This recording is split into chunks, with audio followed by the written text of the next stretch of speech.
పెళ్ళైనా పండగైనా వేడుక ఏదైనా పట్టుచీరల ప్రత్యేక వేదిక వారాహి సిల్క్స్.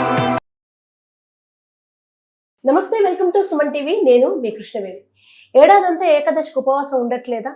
భయపడుతున్నారా? అయ్యో ఉండలేకపోయామని బాధపడుతున్నారా? నిర్జల ఏకాదశి అనే ఒక రోజు ఉంది. అది ఎందుకు విశేషమైంది?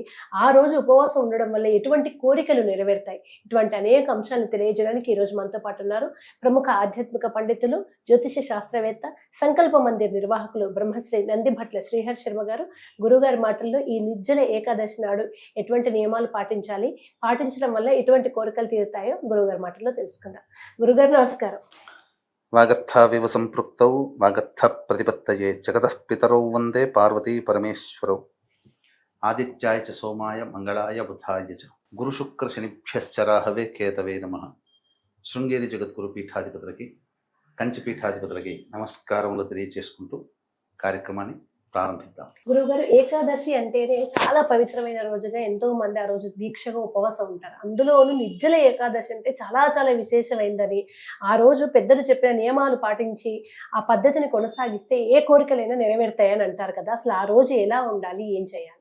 పేరులోనే ఉందమ్మా, నిర్జల ఏకాదశి అంటే దీనికి మనకు ఈ ఏకాదశులకు సంబంధించినటువంటి విశిష్టత అంతా కూడా శ్రీకృష్ణ యుధిష్ఠిర వ్యాస భగవానుల వారి సంవాదం ద్వారా మనకన్నీ ఏకాదశుల గురించి సంబంధించినటువంటి విశిష్టతలు తెలిసాయి.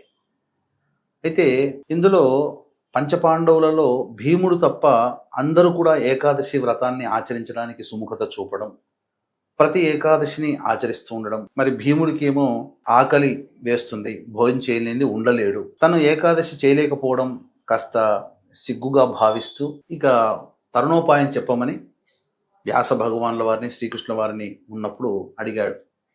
అడిగినప్పుడు ఈ విధంగా నాకు అశక్తత ఉంది, నేను అన్నం తినకుండా ఉండలేను, భోజనం చేయకుండా, నా భారీ దేహం ఇటువంటిది అని మొత్తం తన యొక్క అశక్తతను తెలియచేస్తే, అప్పుడు ఈ జ్యేష్ఠ మాసంలో శుక్లపక్షంలో వచ్చేటువంటి ఏకాదశి చాలా గొప్పదయ్యా, దానిని నిర్జల ఏకాదశి అని అంటారు, ఆ విధంగా వ్రతాన్ని ఆచరించండి అని చెప్పి భీముడికి చెప్పడం. ఏ విధంగా ఆచరించాలి అంటే, ప్రధానంగా ఏ ఏకాదశిలైనా కానీ అందరికీ తెలిసిందే, భోజనము ముఖ్యంగా వండిన పదార్థము అన్నముని భుజించకూడదు అని శాస్త్రం.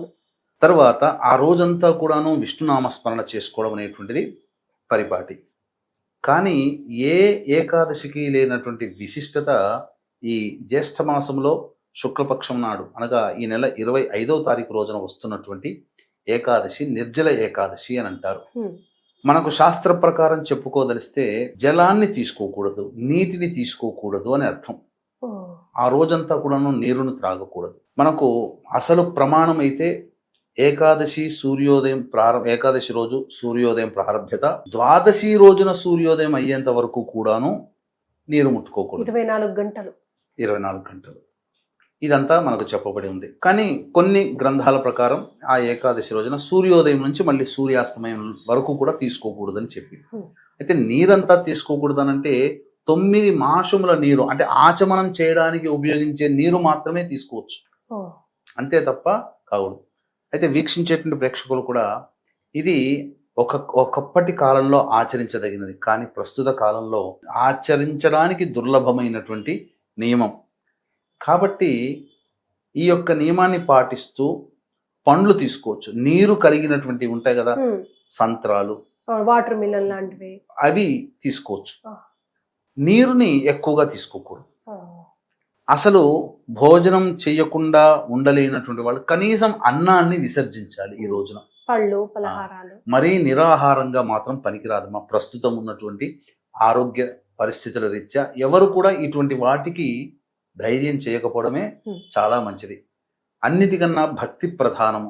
కాబట్టి చాలా మంది వెబ్సైట్లలో చూసుకొని నిర్జల ఏకాదశి అని చెప్పి చాలా మంది ఉండి పొద్దున్న నుంచి సాయంత్రం వరకు నీరు తాగకుండా ఉంటే డిహైడ్రేషన్ వచ్చేసేస్తే అప్పుడు మనిషికి ఆహారంలో కన్నా నీరే ప్రధానం. అన్నం తినకపోయినా పర్వాలేదు, కానీ నీరు త్రాగకుండా ఉండలేం. నీరు త్రాగి నెల రోజులైనా జీవించవచ్చు. పొట్టి శ్రీరాములు అలాగే కదా చేసింది, ఆమరణ నిరాహార దీక్ష, ఆహారం తీసుకోకుండా. కాబట్టి ఇక్కడ గమనించాల్సినటువంటిది, ఎవరో కొంతమంది చేసే ఏకాదశిలో నిజంగా చేసే అలవాట్లు ఉన్నటువంటి వాళ్ళు చేస్తే చేయవచ్చు, కానీ సామాన్య జనాలకి మాత్రం ఇది అంత అనుభవమైనటువంటిది మాత్రం కాదమ్మా. కాబట్టి చెప్పిన విధంగా మధ్య మధ్యలో నీరు తడుపుకోవచ్చు తప్ప గ్లాసులు చెంబులు నీరు తాగకూడదని దీని యొక్క ఆధారం ద్వారా శరీరం ప్రతిదానికి ఇండికేషన్ ఇస్తుంది కదా గురువు గారు. అవునమ్మా. మీకు నీరు తగ్గినా కూడా ఆ శరీరం ఇండికేషన్ ఇచ్చిన పక్కన పెట్టి మరీ కఠినంగా చేయడం. కఠినంగా ఉండకూడదు. ఓకే. అయితే దీనికి సంబంధించినటువంటి ఒక ఆదిశంకరాచార్య వారి కాలంలో జరిగినటువంటిది ఉందమ్మా. అంటే ఈ సంబంధించినటువంటి ఒక శాస్త్ర చర్చ జరుపుదాము అని చెప్పి ఆదిశంకరాచార్య వారు చెప్పడం, ఆ రోజంతా అందరూ కూడా శాస్త్ర చర్చకి రావడం జరిగింది. రావడం జరిగిన తర్వాత ఎండ వేడి అసలు తట్టుకోలేకపోనంత ఎండ వేడి ఉంది. ఉన్నప్పుడు బాగా నాకు గుర్తెరిగినటువంటిది, ఎండవేడి తట్టుకున్నా ఉన్నప్పుడు ప్రార్థన చేస్తే కానీ వర్షం కురియలేదు. కానీ అప్పటికప్పుడు ఒక బ్రాహ్మణుడు రావడం, వచ్చిన కాసేపటికి వర్షం అంతా కూడా రావడం చేత ఈ యొక్క సమూహంలో ఎవరైనా నిర్జల ఏకాదశి వ్రతాన్ని ఆచరిస్తున్న వాళ్ళు ఉన్నారా అని అడిగారు. అప్పుడు ఆ వచ్చిన బ్రాహ్మణుడు చేయలేపాడు. అంటే ఏకాదశి వ్రతాన్ని ఆచరిస్తున్న వ్యక్తి, అందున నిర్జల ఏకాదశి వ్రతాన్ని ఆచరిస్తున్న వ్యక్తి గనక వస్తే ప్రకృతి కూడా సహకరిస్తుంది. ఎందుకంటే జలం తీసుకోకుండా ఉన్నారు గనక వేడి తగ్గించారు అది. సో ఈ విధంగా మనకు చెప్పబడి ఉందమ్మా. అయితే ఈ నిర్జల ఏకాదశి రోజున 25వ తారీఖు నాడు వచ్చింది కాబట్టి సూర్యోదయాన్ని లేచి కాలకృత్యాలు తీర్చుకొని చక్కగా విష్ణునామస్మరణ చేసుకుంటూ ఇంట్లో తులసి చెట్టు దగ్గర ఆవునేతితో దీపారాధన, విష్ణు భగవానుడికి చక్కటి పూలమాల వేసిన తర్వాత, అంటే పసుపు రంగు పూలమాల వేసిన తర్వాత విష్ణు సహస్రనామ పారాయణం చేయడం, ఉదయిస్తున్నటువంటి సూర్యుడికి నమస్కారం చేసి సూర్యాష్టకం 6 సార్లు పారాయణం చేయడం, తదనంతరం ఆ రోజంతా కూడా ఓం నమో భగవతే వాసుదేవాయ అనే నామాన్ని స్మరిస్తూనే ఉండాలి.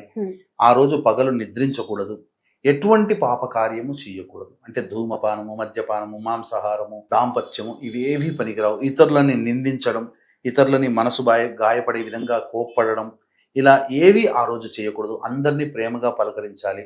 తదనంతరం మళ్ళీ సాయంకాలం మళ్ళీ స్వామివారి దేవాలయానికో లేదా ఇంట్లోనైనా కానీ చిత్రపటానికి చక్కగా అలంకరణ చేసి అక్కడ సహస్రనామ, విష్ణు సహస్రనామ పారాయణం చేయడం. ఆ రోజంతా కూడా అవకాశం ఉంటే ఏ జలము తీసుకోకుండా ఉండడం, కొద్దిగా అనగా ఈ అరచేయి ఇలా ఉంది కదమ్మా, గోముఖంగా తీర్థం తీసుకుంటాం కదా, ఆ తీర్థం తీసుకునేంత మేర నిండిపోయి ఉన్న జలాన్ని 3 సార్లు తీసుకోవచ్చు, అంతకు తప్పులేదు.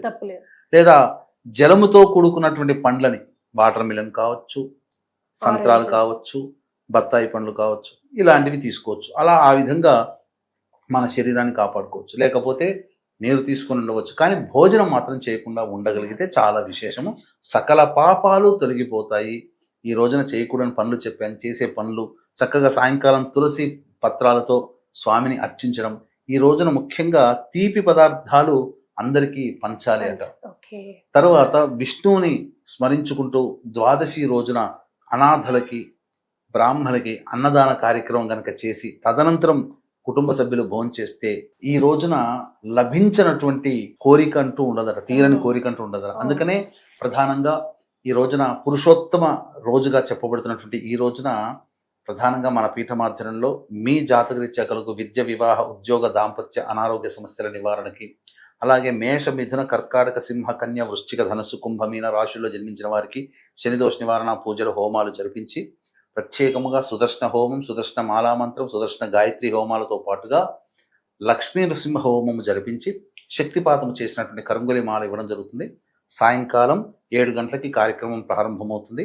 25వ తారీఖు సాయంకాలం 6 గంటల లోపల స్క్రీన్ పై కనిపిస్తున్న నెంబర్కి కాంటాక్ట్ చేసి మీ గోత్రనామాలు నమోదు చేసుకోవచ్చు. థ్యాంక్ యూ సో మచ్ గురువు గారు. ఆ రోజు ఎలా ఉండాలి, ఏం పాటించాలి, అందరికీ ఉపయోగపడే విధంగా చెప్పారు.